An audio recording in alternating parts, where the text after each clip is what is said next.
Tuhan, Shalom. Salam damai sejahtera Kristus bagi kita semua. Sukacita yang besar kembali kita boleh bersekutu, memuji dan menyembah Tuhan, mempermuliakan nama Tuhan, dan terlebih daripada itu juga mendengarkan firman Tuhan, belajar firman Tuhan bersama-sama. Pagi hari ini saya beri tema khotbah saya adalah Exciting Challenge, tantangan yang menyenangkan. Bagaimana satu tantangan bisa menjadi menyenangkan. Nah, kita akan belajar dari satu tokoh yang sangat terkenal dalam perjanjian lama, yaitu dari Nabi Musa. Kita lihat sama-sama dalam Keluaran Fatsal yang ketiga. Keluaran Fatsalnya yang ketiga, kita akan lihat ayat yang pertama sampai dengan ayat yang ke-10. Fatsal 3 ayat pertama sampai ayat 3, kemudian ayat 10.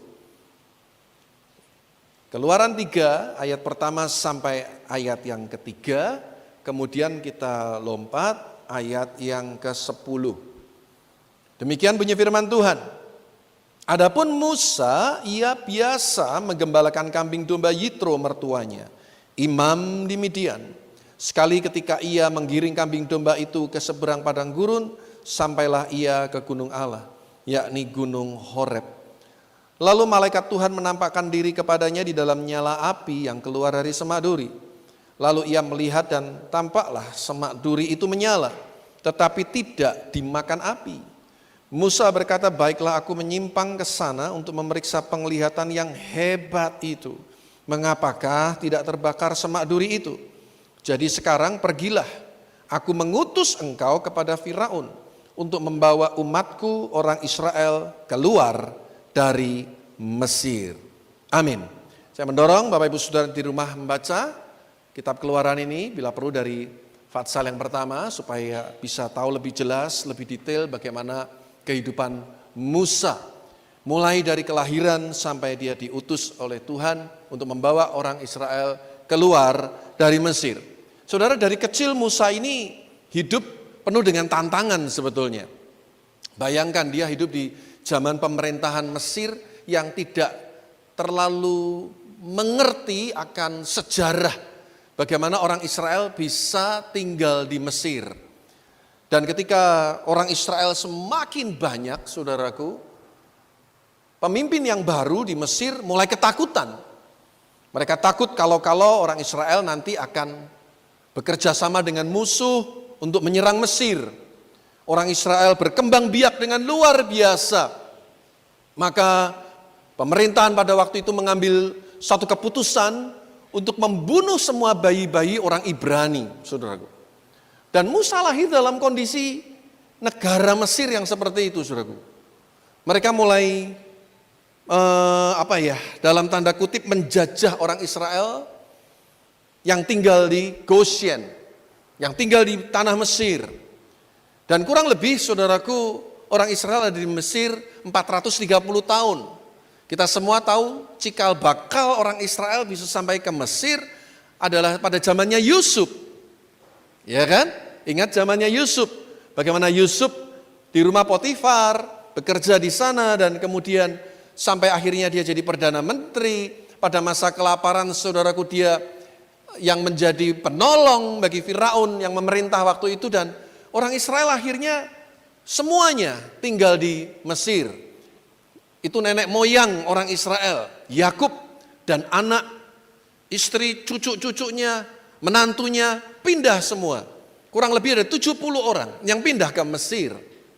Dan saudara yang kasih Tuhan, dari situlah cikal bakal orang Israel berkembang dengan luar biasa. Dan pada waktu Musa lahir, saudaraku, pemerintahan Firaun pada waktu itu bertekad untuk membunuh semua bayi-bayi Ibrani. Ya, kalau Anda membaca nanti di rumah, ingat bagaimana Musa waktu lahir disembunyikan oleh ibunya, dan beruntung ada 2 bidan Mesir yang takut akan Tuhan, yang tidak membunuh bayi Musa. Namanya siapa? Sifra dan Pua. Ya, dan saudaraku, Sifra inilah, itu kalau dalam terjemahan baru kita, Sifra, terjemahan yang lama Sifera.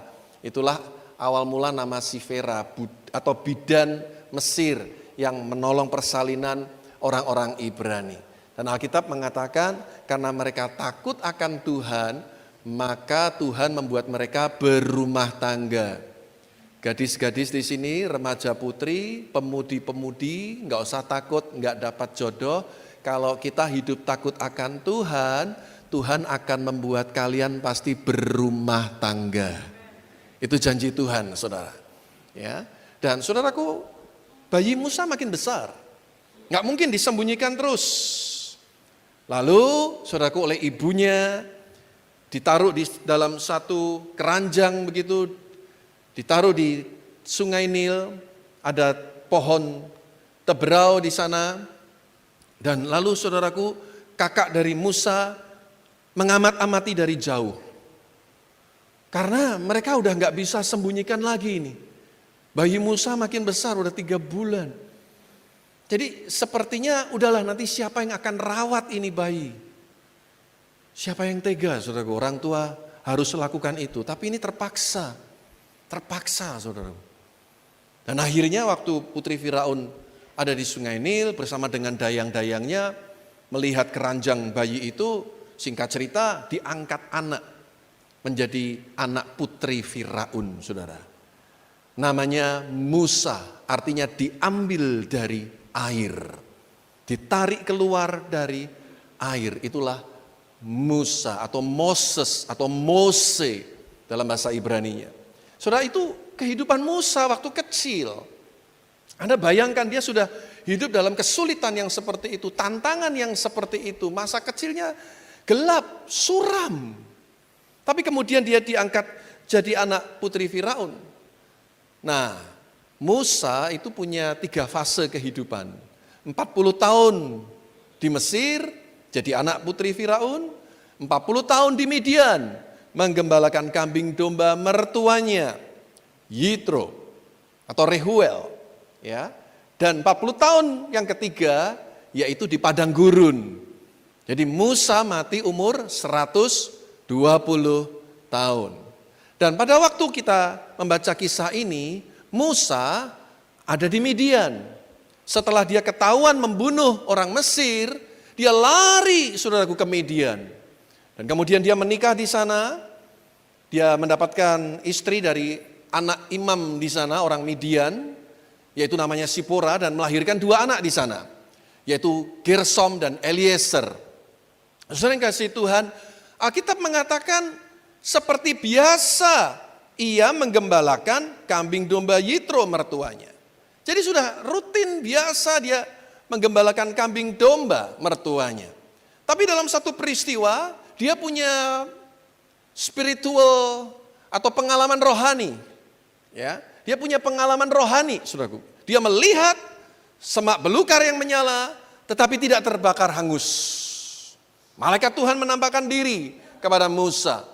Dan tadi kita membaca Musa diutus untuk membawa orang Israel keluar dari Mesir. Saya percaya orang yang punya pengalaman rohani dengan Tuhan, pasti Tuhan punya rencana dalam kehidupannya. Gak ada ceritanya Tuhan iseng menampakkan diri, memberikan perintah kepada kita tanpa satu tujuan yang jelas. Kalau Anda punya pengalaman-pengalaman rohani dengan Tuhan, Tuhan mau pakai kehidupanmu. Tuhan punya rencana yang besar dalam kehidupanmu. Saudara, seperti yang saya katakan tadi, tema khotbah pagi hari ini yaitu exciting challenge, tantangan yang menarik, yang menyenangkan, exciting. Sebenarnya 2 kata ini nggak bisa digabungkan, saudara. Yang namanya tantangan itu biasanya yang tidak menyenangkan. Betul, saudaraku? Tapi bagaimana membuat satu tantangan, kesulitan, itu menjadi sesuatu yang menyenangkan. Nah, kita belajar dulu mengapa sesuatu disebut menantang, saudaraku. Saya bisa simpulkan sederhananya begini, saudara. Karena ini sesuatu yang baru. Musa mendapatkan perintah untuk membawa orang Israel, memimpin orang Israel keluar dari Mesir. Ingat, tadi pekerjaan dia sehari-harinya apa, saudaraku? Jadi gembala kambing domba. Seperti biasanya. Kalau yang namanya seperti biasa, berarti sudah rutin dia lakukan. Betul? Dan kali ini tiba-tiba dia dapatkan satu perintah untuk memimpin menjadi gembala atas 2 juta orang Israel yang ada di Mesir untuk menuju ke tanah Kanaan. Sesuatu yang baru yang belum pernah dia lakukan, makanya ini menantang sekali. Sesuatu yang baru dan belum pernah dilakukan. Akan sulit untuk menjadi sesuatu yang menyenangkan. Enggak gampang, saudaraku. Kita belum pernah melakukan, tiba-tiba kita disuruh melakukan. Bagaimana kita bisa menikmati? Saya kasih contoh. Kalau selama ini kita makan dengan tangan kanan, yaitu sendok di tangan kanan kita. Kalau hari ini tiba-tiba saya perintahkan pada saudara mulai hari ini sendok di tangan kiri. Kira-kira nyaman enggak saudara waktu kita makan? Enggak enak saudaraku. Pasti mikir ya. Kita pasti mikir. Kita di Indonesia jalan mobil di sebelah kiri karena setirnya di dalam mobil sebelah kanan. Anda setir di Amerika, setir mobil di Amerika, setirnya kiri, jalannya di sebelah kanan. Kira-kira kalau itu baru pertama kali Anda lakukan itu, kira-kira menyenangkan enggak saudaraku? Wah, ini tantangan, tapi juga enggak gampang saudaraku. Pasti tegangnya luar biasa saudaraku. Jangan ngomong-ngomong saudara ya, saya pernah lakukan itu di Amerika saudaraku. Padahal saya enggak punya SIM internasional, tapi terpaksa karena teman saya nyetir ngantuk saudaraku. Macet lagi. Jadi saya ambil alih sebentar saudaraku, setelah beberapa, enggak sampai jam saudaraku, berapa puluh menit lah saya kembalikan ke dia untuk setir lagi saudaraku. Itu tegangnya minta ampun saudaraku, tegangnya minta ampun. Nah jadi bagaimana sekarang membuat satu tantangan itu menyenangkan. Tantangan itu akan menjadi menyenangkan ketika apa yang menjadi tantangan itu adalah hobi kita, kesukaan kita. Siapa di sini yang hobinya panjat tebing? Angkat tangan. Ada yang hobinya panjat tebing? Enggak ada ya? Hobinya terjun payung ada? Atau naik gunung lah, naik gunung ya. Kira-kira gimana saudaraku? Kita udah naik ke gunung ini, gunung itu, tiba-tiba ada teman kita, yuk kita ke Mount Everest. Di Nepal sana, kita naik gunung sana. Tak bayari gitu kira-kira. Kalau Anda sudah menaklukkan Gunung Slamet, Gunung Merbabu, gunung-gunung apa saudaraku di Indonesia, tiba-tiba ada orang mau bayarin kita, naik ke Gunung Everest, puncak tertinggi di dunia katanya saudara. Kira-kira ini tantangan yang menyenangkan atau tantangan yang tidak menyenangkan saudara? Bagi orang yang hobinya naik gunung ini akan sangat menyenangkan. Betul enggak saudaraku? Akan sangat fun, sangat menyenangkan. Saudara kasih Tuhan, kalau Anda hobinya panjat tebing, tiba-tiba ada teman kita ajak untuk kita panjat tebing yang lebih tinggi, kesulitannya lebih berat lagi, pasti akan fun banget, menyenangkan banget. Karena saya hobi main tenis, kadang saya cari lawan yang lebih berat lagi, lebih berat lagi. Bagi saya bukan beban berat. I'm fine. Saya enjoy, saya menikmati, kalah enggak apa-apa, tapi musuh saya memang lebih bagus. Bagi saya ini hobi saya, menyenangkan. Sesuatu yang menyenangkan karena itu ada berkaitan dengan hobi kita, sesuatu yang menjadi kesukaan kita. Jadi saudaraku, bagaimana sekarang kita mengubah tantangan-tantangan dalam kehidupan kita menjadi sesuatu yang menyenangkan. Nah kembali kepada kisah kehidupan Musa ini saudaraku. Saya mau simpulkan begini. Yang pertama saudaraku, set up your mindset. Mulai siapkan mindset yang baru. Mulai set up, setel, ditata, pola pikir yang baru. Musa selama ini cuma jadi gembala kambing domba. Dan tiba-tiba Tuhan utus dia untuk membawa orang Israel keluar dari Mesir. Nanti ada baca di rumah bagaimana Musa berkali-kali berkelit. Aku nggak pinter ngomong. Nanti kalau orang tanya siapa namamu bagaimana? Nanti kalau mereka nggak percaya bagaimana? Saudara, set up your mindset.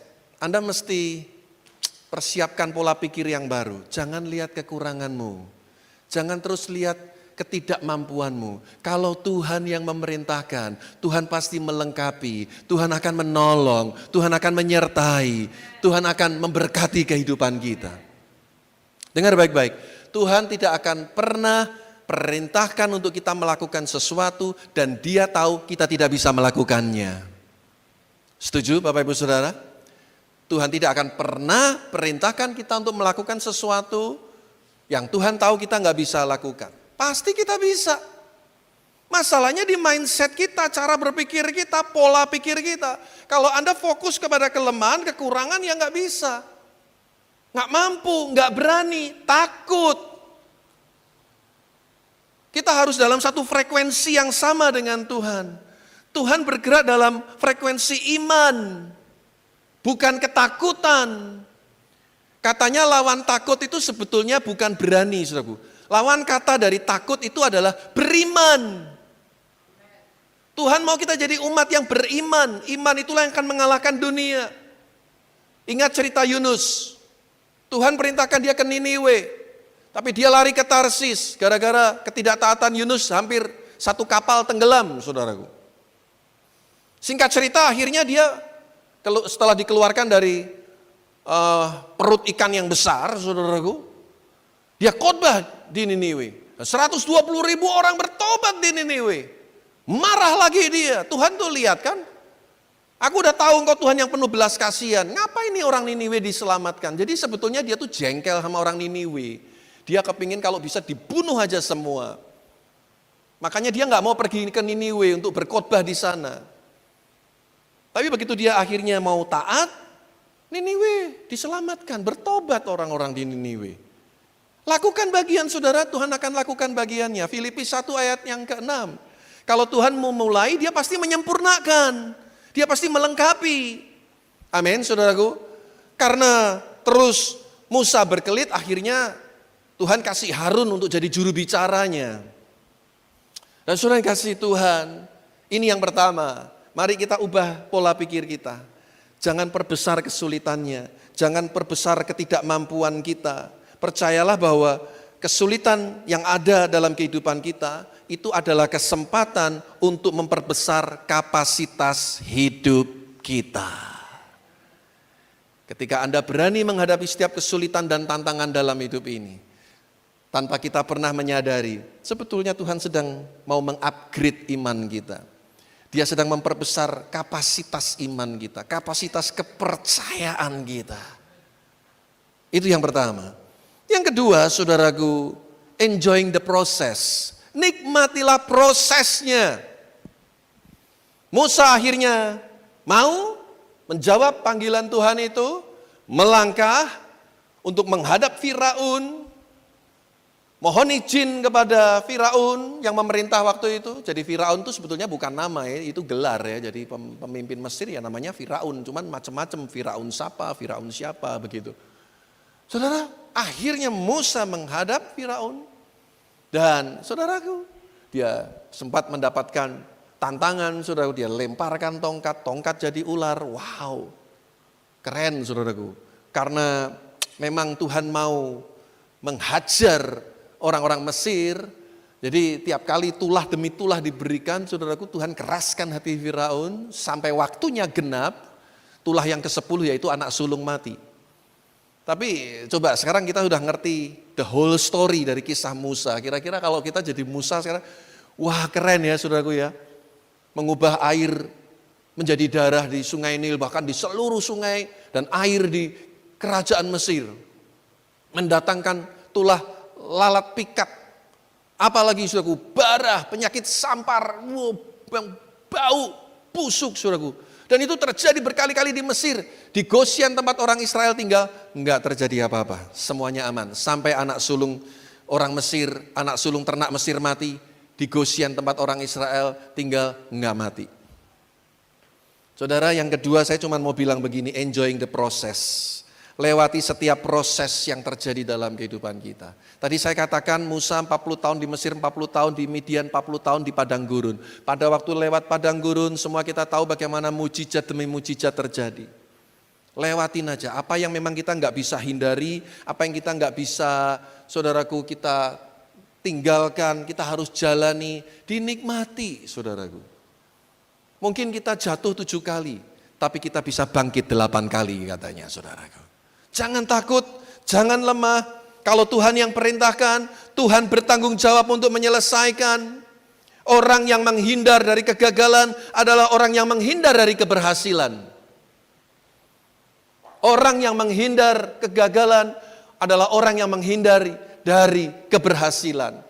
Karena kegagalan, saudaraku, bukan lawan dari keberhasilan, tetapi sebenarnya kegagalan adalah bagian dari keberhasilan.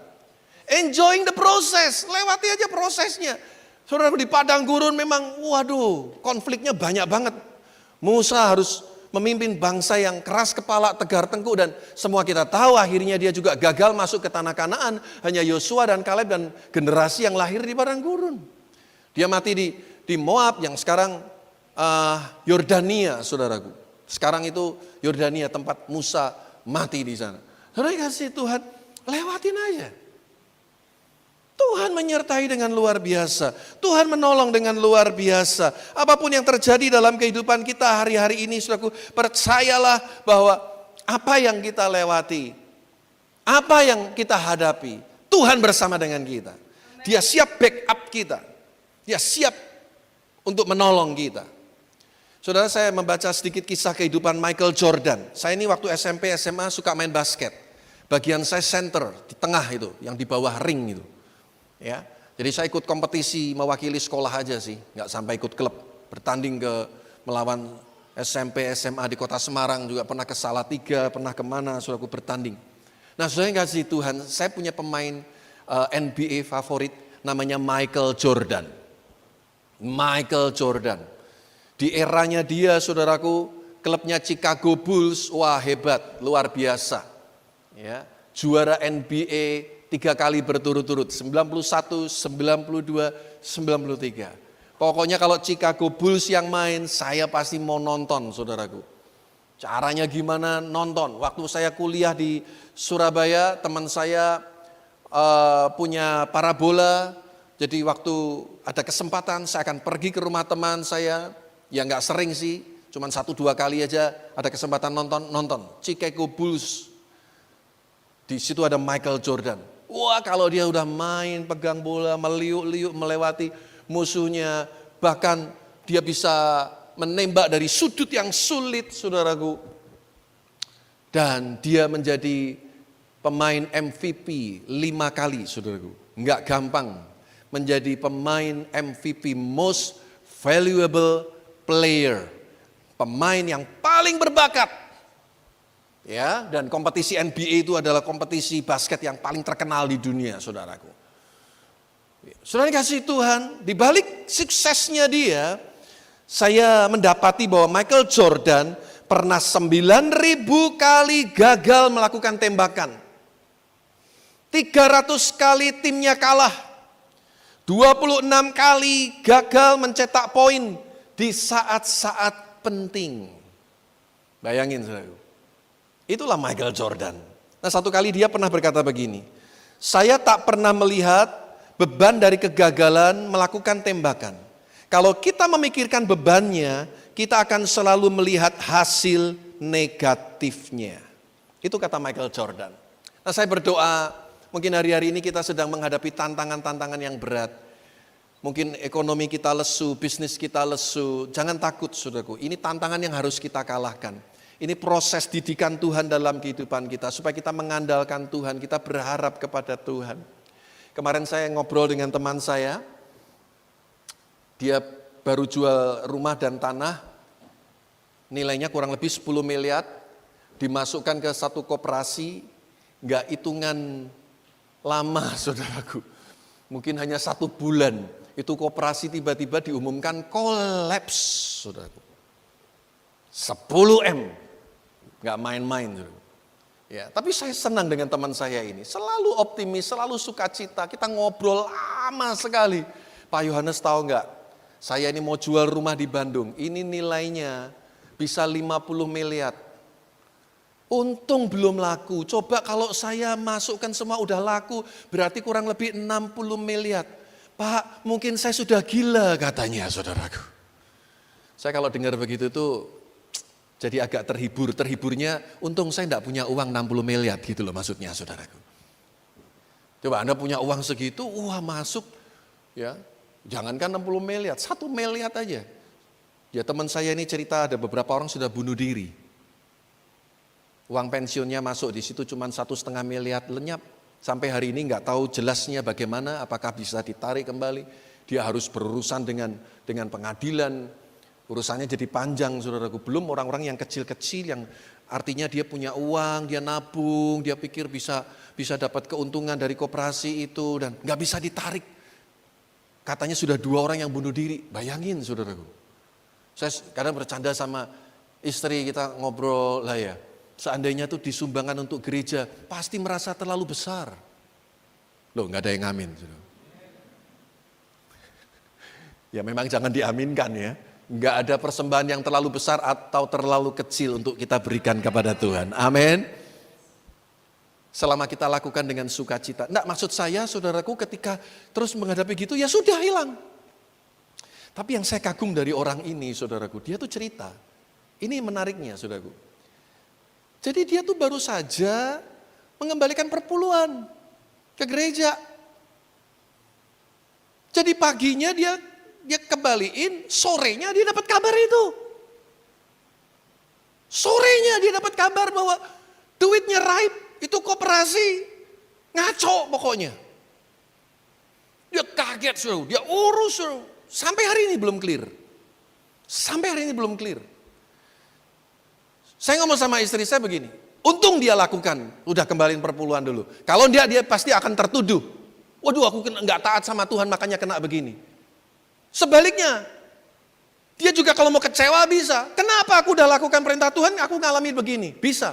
Tapi sama sekali dia nggak nyalain Tuhan. Saudara. Ini yang hebat. Ini yang hebat. Dia bisa ketawa-ketawa, saudaraku. Saya bilang ini orang ini luar biasa loh.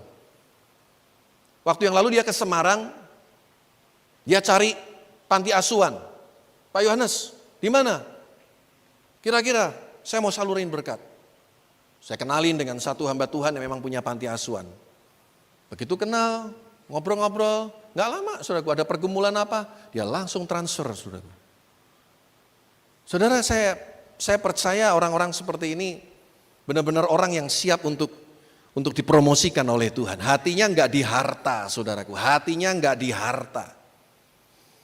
Karena kan di mana hartamu di situ hatimu.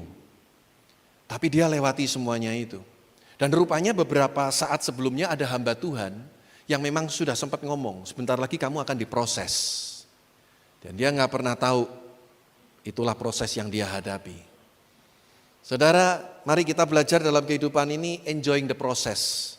Apa yang memang Tuhan izinkan terjadi dalam kehidupan kita, Tuhan pasti akan memberi kita kekuatan. Tuhan pasti punya rencana yang baik dalam kehidupan kita. Hari ini kita mungkin belum mengerti, tapi belajar tetap rendah hati, tetap sabar, minta hikmat Tuhan. Tuhan pasti akan memberikan kita kekuatan melewati setiap proses dalam kehidupan. Itu yang terjadi dengan Musa. Itu yang terjadi dengan Musa.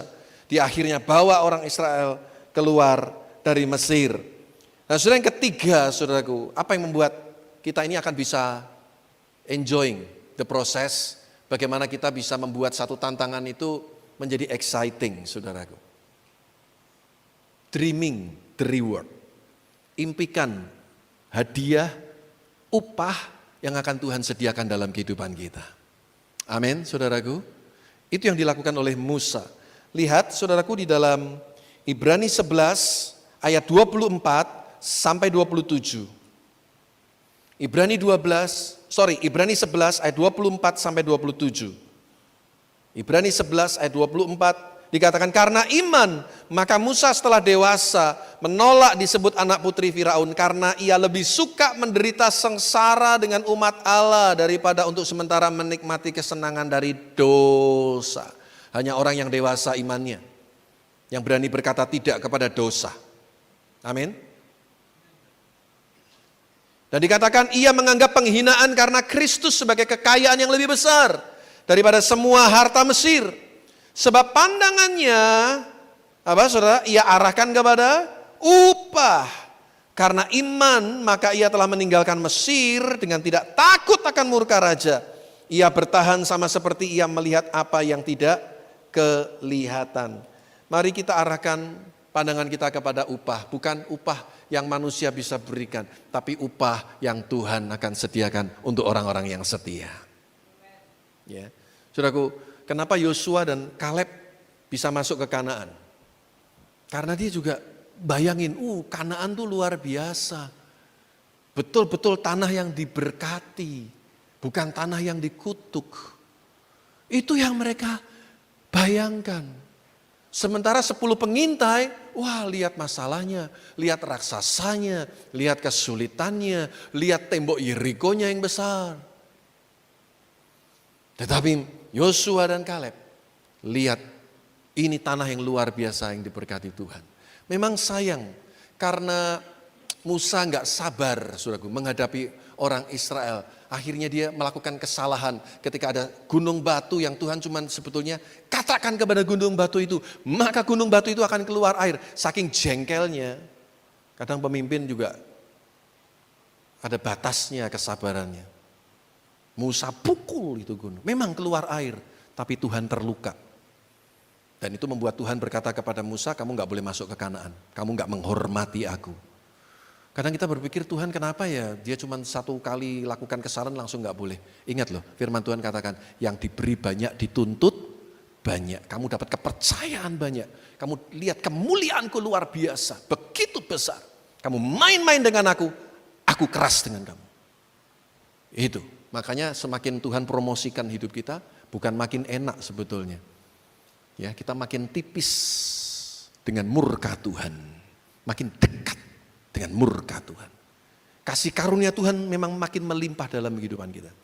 Tapi Anda harus makin bertanggung jawab, makin takut akan Tuhan, makin sungguh-sungguh. Gak main-main, saudaraku. Ya. Nah, saudaraku, Musa dikatakan kenapa dia berani tinggalkan Mesir. Dia arahkan pandangannya kepada upah. Ya. Dia arahkan pandangannya kepada upah. Saya percaya kalau kita hidup ini selalu memandang kepada apa yang akan Tuhan sediakan dalam hidup kita, pasti semangat, saudara. Saya pernah cerita sama saudara kan, ya, tahun yang lalu ya, saya nggak tahu tahun ini ya, juara Australia Open, Novak Djokovic, ketika dia juara Januari 2019 Australia Open, Anda tahu berapa hadiahnya? 41 miliar. 41 miliar rupiah, coba kalau Anda jadi pemain tenis profesional, semangat gak saudara bayangin 41 miliar, udah gak usah kerja saudaraku. Itu olahragawan begitu. Nah saudara, upah yang Tuhan sediakan itu jauh lebih besar dari apa yang dunia ini bisa berikan. Amin saudaraku, apa yang Tuhan sediakan kemuliaannya luar biasa. Kekekalan yang akan Tuhan berikan untuk kita, kebahagiaan yang Tuhan berikan.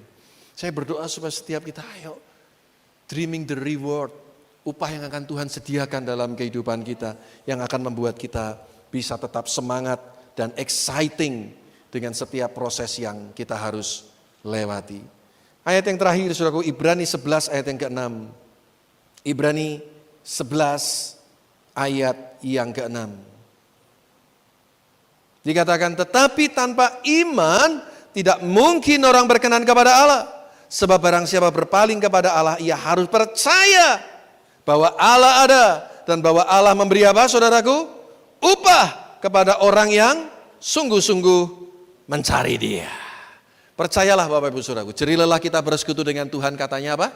Tidak pernah sia-sia. Pasti ada upah yang menanti kita, ada reward yang Tuhan sediakan untuk kita. Yang penting kita tekun, taat dan setia. Hari ini mungkin kita belum melihat, tapi percayalah makin lama kita menanti, makin besar kemuliaan yang Tuhan sediakan bagi kita. Di depan kita ada tantangan yang luar biasa. September kita akan mulai membayar cicilan yang kedua, 100 juta untuk gudang yang kita beli. Karena Desember adalah bulan terakhir kita di gedung ini dan Januari kita harus keluar dari gedung ini. Saudaraku, itu September 100 juta, nanti Oktober 50 juta. November 50 juta, Desember 2020 50 juta, Januari, Februari 2021 sampai lunas 1,5 miliar. Only, hanya 1,5 miliar saja saudaraku. Bagi Tuhan terlalu kecil. kecil dan remeh, saudaraku. Ini tantangan, jangan buat beban, tapi buat exciting aja, nikmati aja. Sama seperti dulu kita beli tempat parkir di Pederesan, 550 juta, nggak ada duit, kas cuma 14 juta. Hari ini saya kalau tadi parkir, Tuhan kalau bukan karena kemurahan Tuhan nggak mungkin. Buat ini exciting, nanti kita akan bisa bersuka cita. Tuhan saya nggak tahu ya, bagaimana Tuhan bicara kepada kita masing-masing, apa yang harus kita lakukan. Tapi ingat sekali lagi, tidak ada persembahan yang terlalu besar atau terlalu kecil untuk kita berikan kepada Tuhan. Selama kita lakukan dengan segenap hati kita. Dan percayalah, Tuhan tidak pernah berhutang. Dia Tuhan yang berjanji itu setia. Memberkati orang-orang yang setia, menabur bagi pekerjaan Tuhan. Tepuk tangan bagi Allah kita yang luar biasa, saudaraku.